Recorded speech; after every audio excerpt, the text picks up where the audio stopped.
निकल के आता है, उधर से उत्तम चुपचाप निकल के आता है और दोनों भैया खूब खेलते हैं पूरे दिन।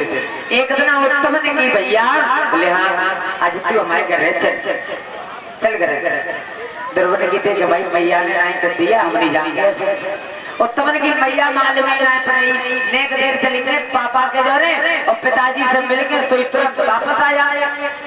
ध्रुव बच्चा था मैया पाटन में आए कि उत्तम की और लाला ध्रुव गया है सीधा राज दरबार की तरफ। और जैसे उत्तरपाद महाराज ने अपने दोनों बेटाओं की जोड़ी आती हुई देखी, आहा अंदाज लगी हो जा घर में एक बेटा नहीं होए और बा में एक संग दूसरा बेटा पैदा है जाए कितनी खुशी होगी। उत्तानपाद महाराज इतने मगन भय कि आज मेरी जोड़ी मालूम पड़ रही है कि हाँ उत्तानपाद महाराज के दो बालक चले आ रहे हैं। दादा ध्रुव देखने में बहुत सुंदर था, उत्तम थोड़ा ध्रुव से 19 था।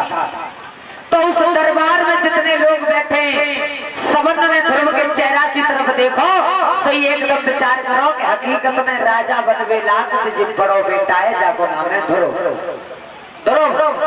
उत्तानपाद महाराज के पास में जाएंगे दोनों बेटा बैठ गए। अच्छा बाप अकेले तो परिचय जी बेटा एक हो चाहे चार हो, बाप के लिए तो बेटा बराबर ही होते हैं, एक हो चाहे चार बराबर।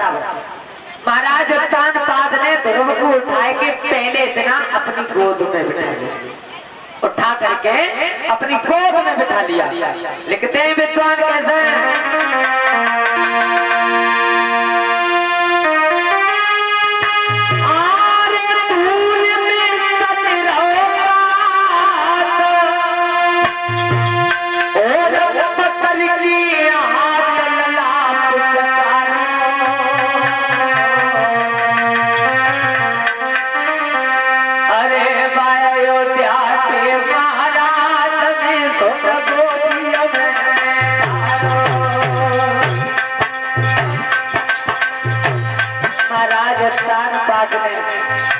ध्रुव का शरीर खेलते खेलते धूल से भर गया था, उठा करके हाथ से झाड़ा और झाड़ने के बाद गोद में बिठाया।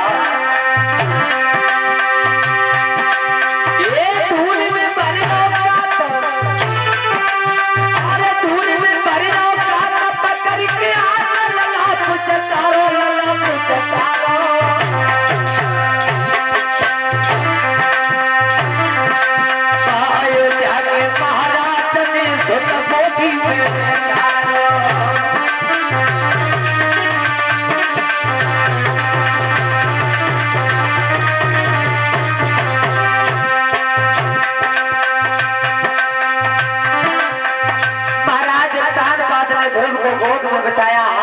शरीर हलाया। राज दरबार में जैसे ही लोगों की नजर पड़ी लोग काना फूसी करने लगे, भगवान देखो कितना सुंदर है? राजा बनवे लायक देखिए ये भैया रंजीत। एक विद्वानों ने कितनी प्यारी बात लिखी है, एक बारी थी सूरत रात करे और तभी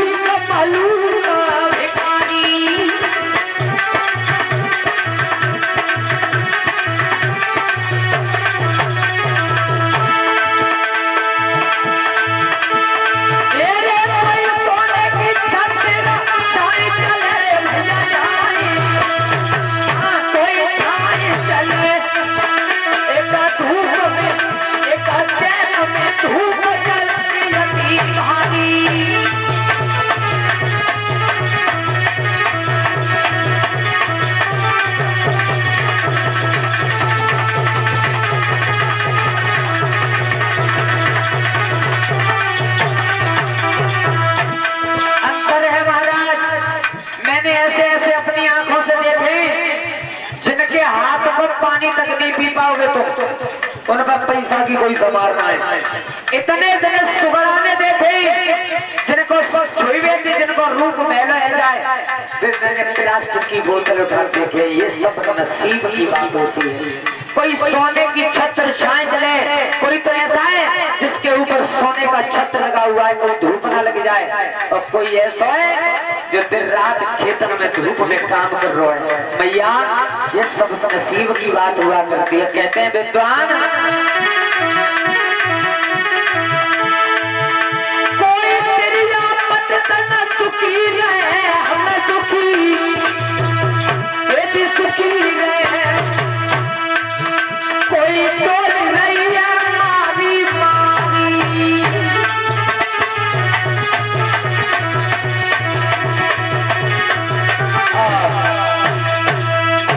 महाराज ये सब नसीब की बात होती है। और तान पात में ध्रुव को मैया उठाए के गोद में बिठाओ।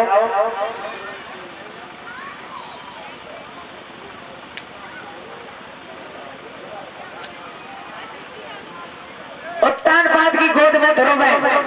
महाराज परीक्षित जी पास सभा में एक चुगला बैठो को चुगला, और चुगला तो काम काम होते ही है। ऐसा कोई काम रहा है तामिल न हो। लेकिन बताऊं रंजीत भैया, अहे भौरा दादरी काटत ही रंग जाए, यही कहते हैं सांप से भौरा और बर्रैया जे तुम्हें काट ले तो समझ लियो काट के तुरंत भाग जाए, ढूंढे तिना मिले। अही भौरा दादरी काटत ही रंग जाए, और चीटा चुगला चुचुटा चुपटे ही रह जाए। ये तीन ऐसे होते हैं। एक तो चीटा, अगर तुम्हें काट ले तो वो मूड तो दियो पर झूठे को ना। चुगला, अगर चुगला लग जाए तो तब तक नहीं माने हो, कब तक जब तक बाबा पड़ेगी ना तब तक। और चुचुटा या चिरचिटा कहते हैं ना, रास्ता में खड़ा हो तुम बातें कछु मत कहियो तो अपने आप चुपटे तुम अपने आप। एक चुगला बैठो समाज में उठ के गो सीधी सोची रानी से है गजब है वो मुल्का है वो एगो जी का तेल लगा दाड़ो धरती पे और बाद जेल में रह दी का बात में बैठो वो तो में वो ऐसे मालूम पड़ रही है। उत्तान पाद की नियत बदली अब पाइए राजा बना दिया। सुरुचि ने को देर नहीं करी, आंखें लाल लाल करके सीधे भाग दी चली आई। उत्तान पाद ने देखी पसीना आते ही आते उत्तान पाद से कुछ नहीं कहा। सुरुचि ने ध्रुव को बाएं पकड़ी, छटका मारो और खींच के जमीन पर डाल दिया, एक गाल में तमाचा मार दिया। और जो अरे अगर तो जा गोद में बैठ रहो तो भजन करना हो, और भजन करके प्रार्थना करनी कि मेरे उधर से जन्म ले तो तब तुझा गोद में बैठ पा, तो तेरे नसीब में कहाँ है गोद। अच्छा महाराज बताऊं, ध्रुव बालक था छोटा, ध्रुव धरती पे पड़ो है, उठ के ठाड़ो हो। पहले तो पिताजी के चेहरा मां देखो, मेरे बाप को छूटे शायद, लेकिन बाप ने कुछ नहीं की, डर के मां।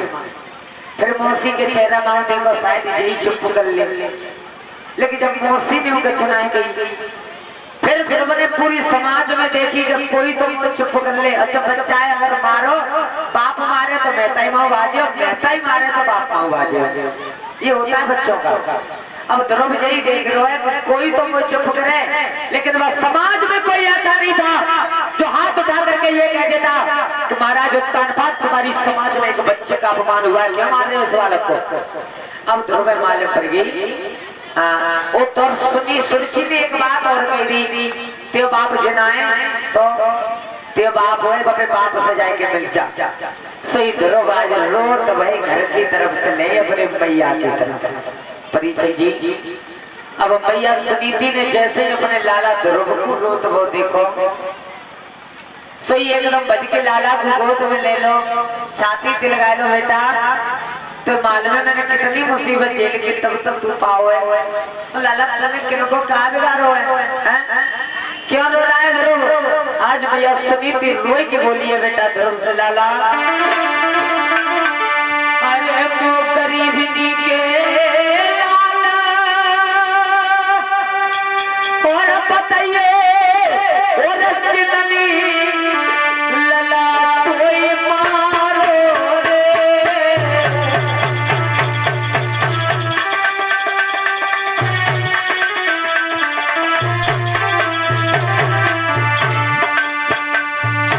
भैया रो गई, आंखों से आंसू चल रहे हैं लाला।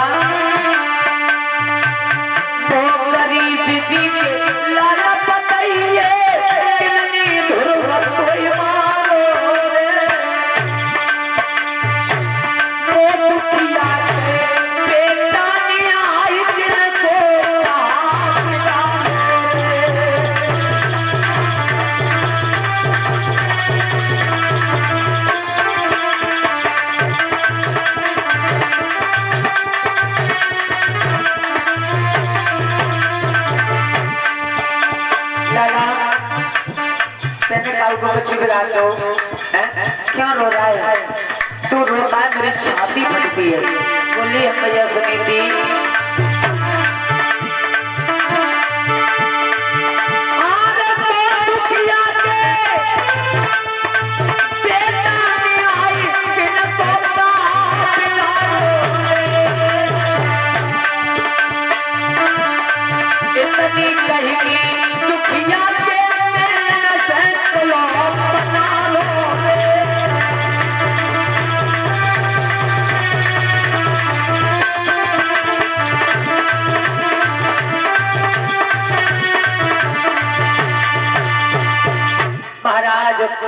पाद के पास चंद्रबाई मैया सुनीति ने पूछा लाला किन्ने मारो तो तेने कल को कुछ बिगाड़ो क्यों रो रहा है? चुप हो जा ध्रुव, अगर तू रोता है तो मेरी छाती फटती है। ध्रुव ने छोटे छोटे हाथ हैं, छोटे छोटे पाए हैं, ध्रुव के छोटा सा बालक है। मैया के सीना से लगो और सीना से लग के बोलो मैया मैया मैंने देखा तो कुछ नहीं बिगाड़ा। बोले फिर क्या रो रहा है? बोले मुझे मारा है। अरे तूने किसी का कुछ नहीं बिगाड़ा तो फिर क्यों रो रहा है? किसने मारा है तुझे? क्यों मारा है? तो मैया आज वो लाला ध्रुव छोटो सो और मैया अपनी सुनीति से बोलो है माँ माँ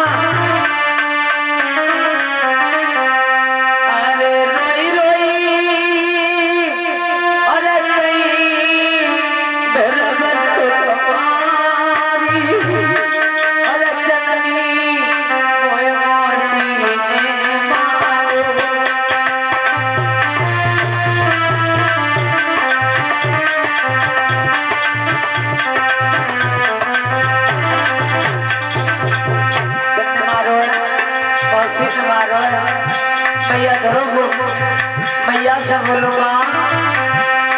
रोए रोई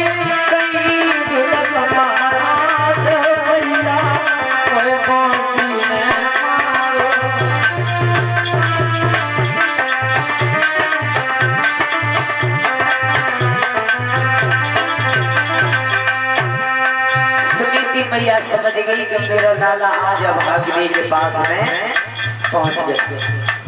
सुनीति मैया ने बेटा को समझाने की कोशिश करी है। माताओं सुनीति की लाला तू पागल है ध्रुव, मैया की मार, मौसी की मार, बाप की मार, बाबा की मार, अम्मा की मार, इनकी मार कबू बच्चों में लगत ना ये कबू खिस जाएगा नहीं माता द्रौपदी की मैया ने बातें मत बना। मौसी को माती कोई दुख ना हो। बोले तो मौसी में मारो ना बबुलाने पुचकारो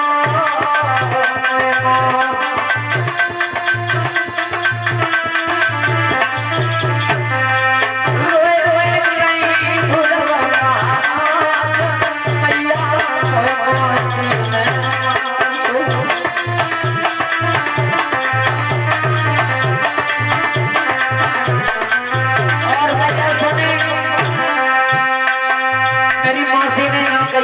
तेरे पिता ना है। भैया जी बता मेरे पिता कहाँ है? सुनीति मैया की लाला तेरे पिता तो वो है और वो जगत के पिता है, तेरे ही क्या है? तो मैया सुन ले, एक काम करे जरूर बोले तेरे कपड़ा न पूरी नवाई दे अरे कोई बना तू पिता कराई दे मैया कपड़ा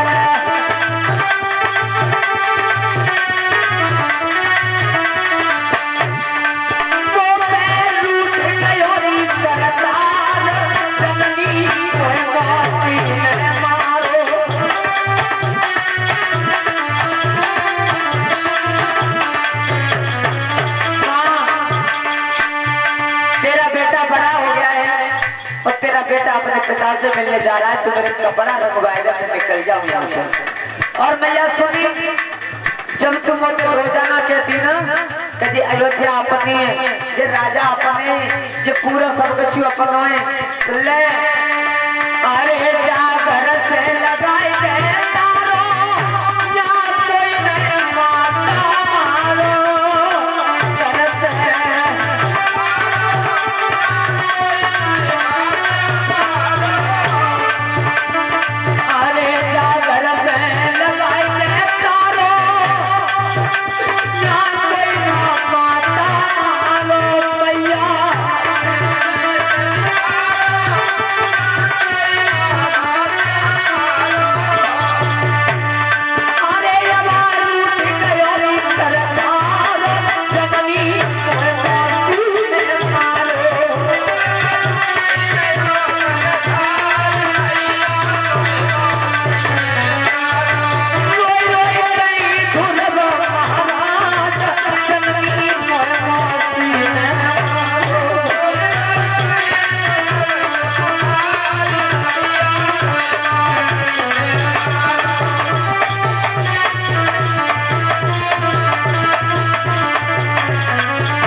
मुझे मालूम पड़ गया कि यहाँ पर मेरा कोई नहीं है माँ, इस घर से तारों लगाए दे और मैया तू चल चल निकल चल, कोई नहीं है। तो आज सुनीति मैया समझा रही है लाला देख सुन, जब तू बड़ा हो जाए तो चल में भजन कर भी दिए और माँ तो तेरे पिता से जरूर भेंट होगी। द्रौपदी की मैया मैं तो बड़ा है, तू समझ लिया तेरा बेटा बड़ा हो चुका है और मैं चाहूंगा चाहूंगा चाहूंगा।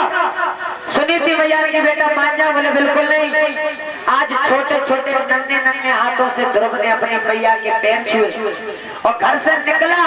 सही मैया सुनीति ने हाथ पकड़ लो, लाला लाला मत जा मत जा, तो ही ना मालूम मैंने तू कितनी मुश्किल से पाओ और कितनी मुश्किल से मुझे तू मिला, कैसे पाला। भैया आज सुनीति बेटा ध्रुव को गोद में बिठाई के बोलिए लाला ध्रुव मत जा। आंख में आंसू भरे आए और रोई के सुनीति बोली लाला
मुझे बहुत परेशान करती थी।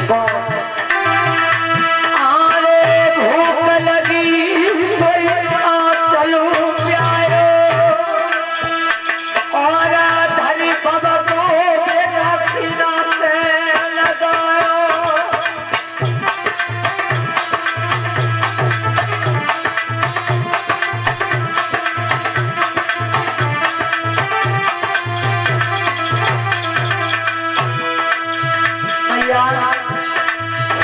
लाला ध्रुव से रो रही है। लाला तुझे पिछली बात बताऊं, सुने जब तेरा जन्म हुआ था तब न जाने कितनी मुसीबत झेली।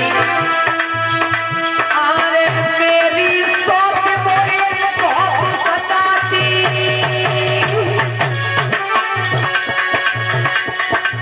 एक से नया तोरे भिजा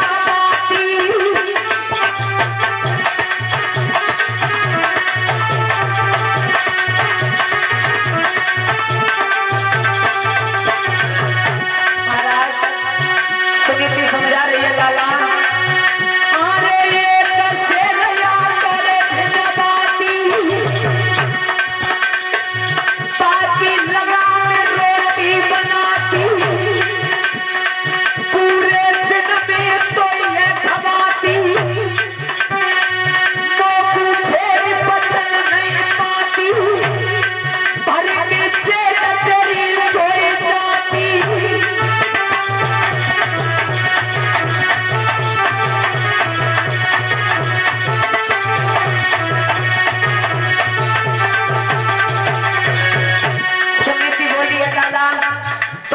मेरी शौक ने बोल के बनो बताओ, मैं एक शेर जौ का आटा मिलता था उससे भोजन बनाती, बेटा पूरे दिन सोई कमाती थी। जब गाय बचती तो बेटा तो सीना से लगा के सोई, जब भूखी सोई जाती है। ऐसे पालो है कोई जरूर मैंने मत जा। द्रौपदी की मैया अब तो कच्ची हो, अब तू मेरा हाथ छोड़ दे, मैं तो जरूर जाऊँ। जी आज ध्रुव भैया से हाथ छुड़ा करके चला।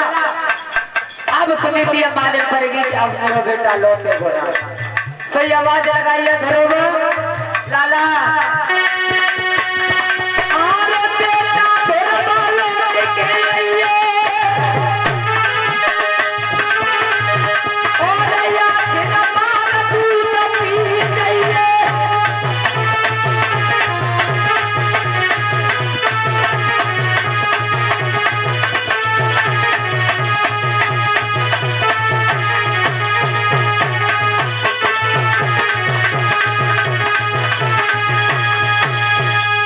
बेटा आखिरी बार मेरे अंचलों से दूध पीता।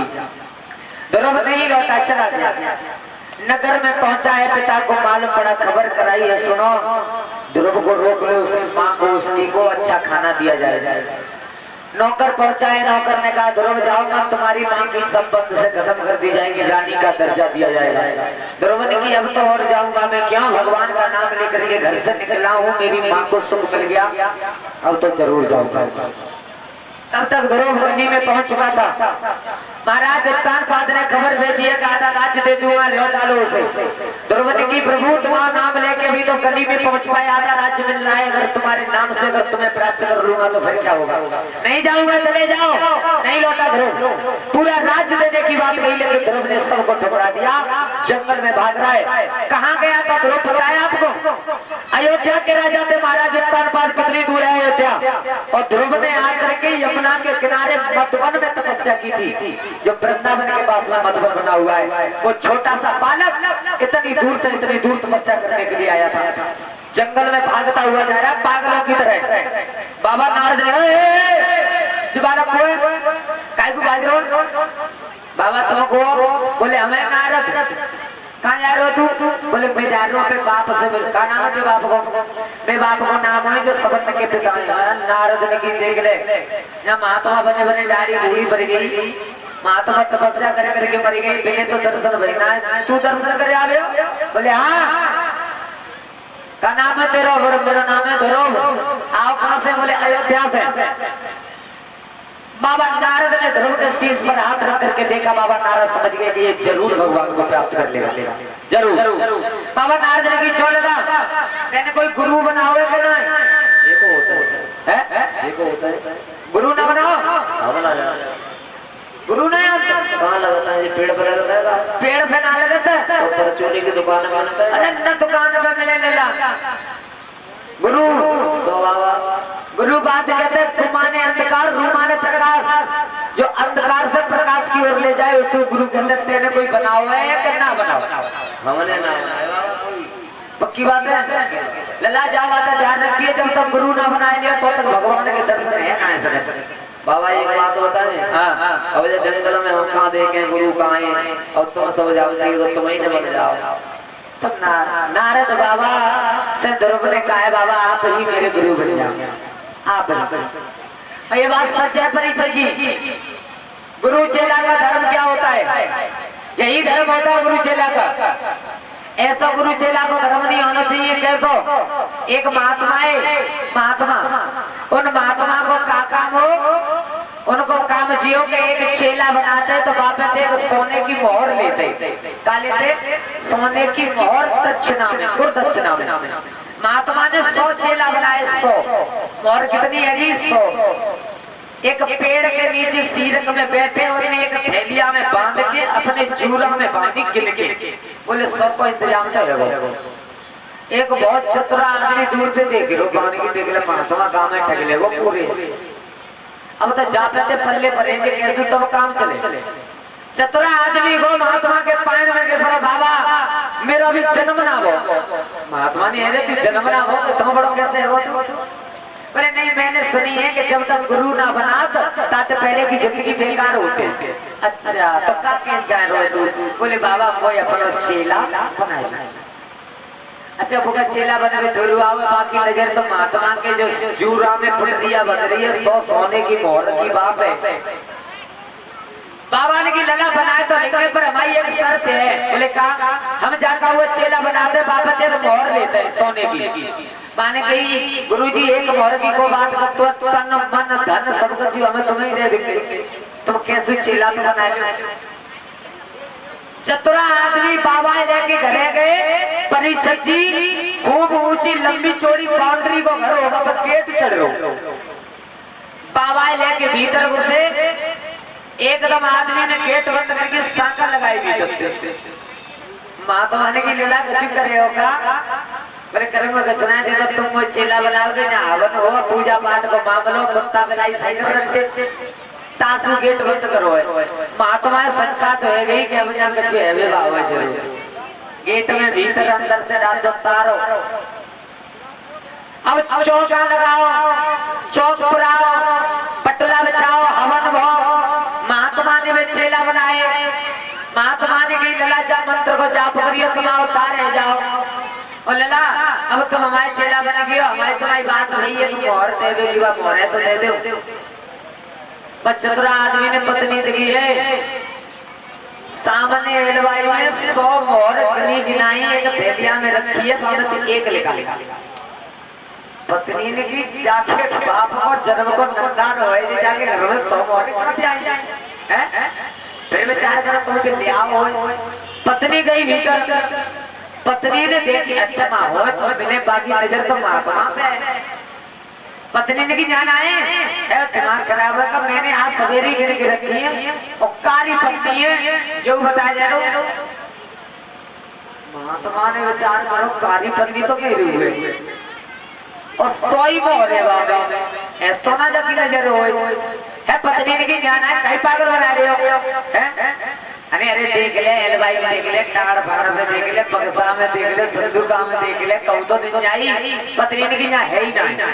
पत्नी ने करी क्या महात्मा ने की लला अरे बाबा देखो हो कुछ नहीं वो पक्की मालूम है कि तुमने गुरु तुम ऐसा काम करना सकते हो।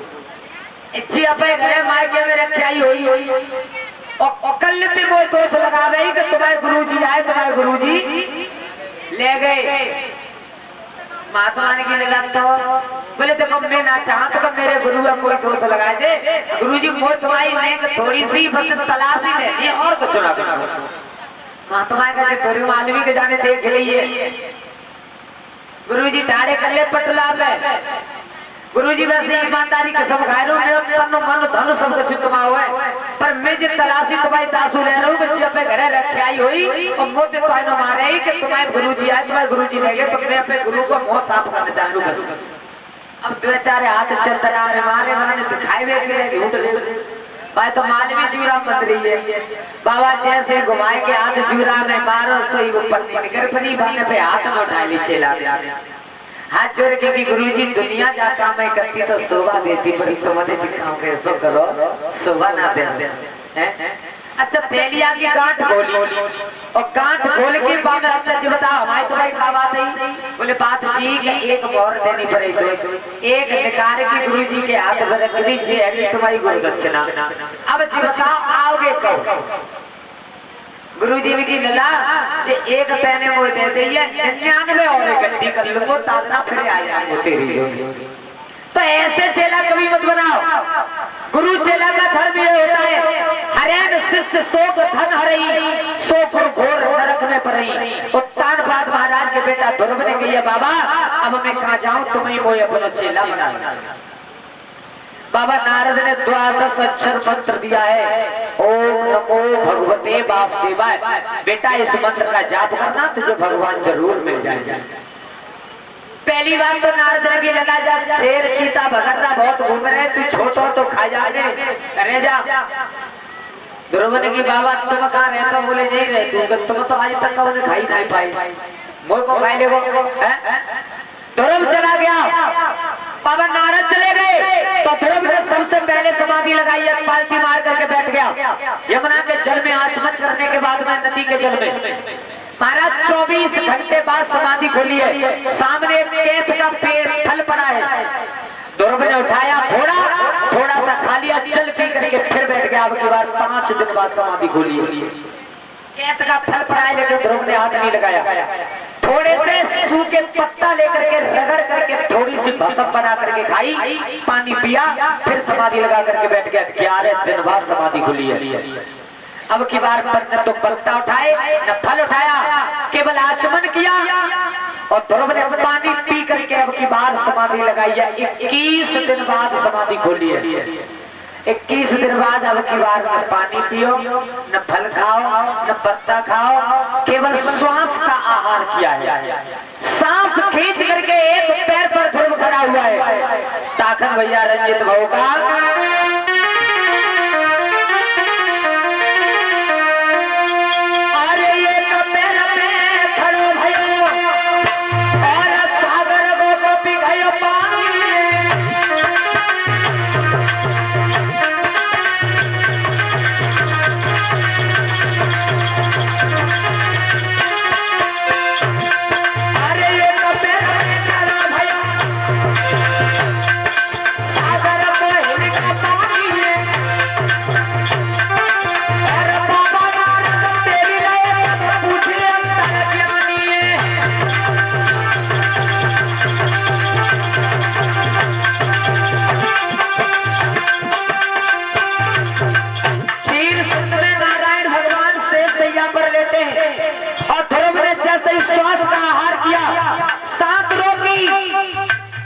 संसार में हाहाकार मच गया।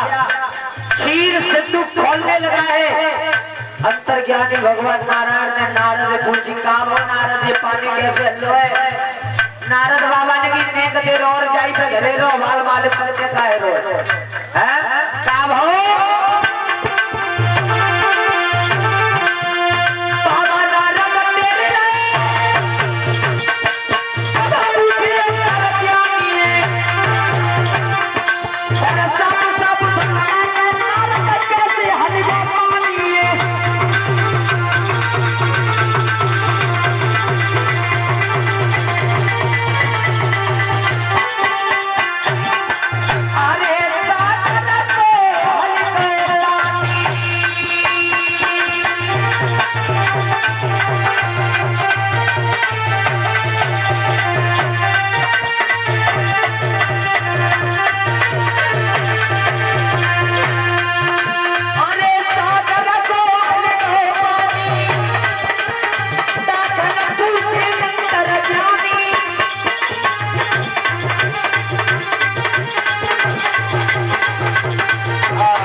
बाबा नारद से नारायण ने पूछी क्या हुआ? कई छोटों से बालक तपस्या कर रो, नेक निरोल धरे रहो, वाल वाले पत्ते प्रलय होते पूरे संसार में। नारायण भगवान ने अपने गरुड़ को इशारा दिया है श्रोताओं। तो आज जहाँ पर ध्रुव तपस्या कर रहा है, आज भगवान विष्णु गरुड़ पर बैठ करके आए हैं। सभी बोलेंगे ताली बजाते हुए।